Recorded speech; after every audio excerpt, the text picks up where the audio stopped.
we go to spin on our filter, it doesn't twist that gasket and bind it up. So let's go ahead and do that.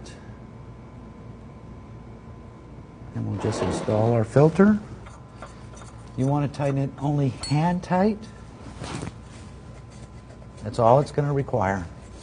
All right, now that we have our oil filter on, let's put our oil in. On our engine oil cap, it will tell us what the requirement is. 530. So let's go ahead and put our 530 weight engine oil in. Once we get our engine oil in, what we want to do is we want to check it on our dipstick, make sure it's up to the proper level.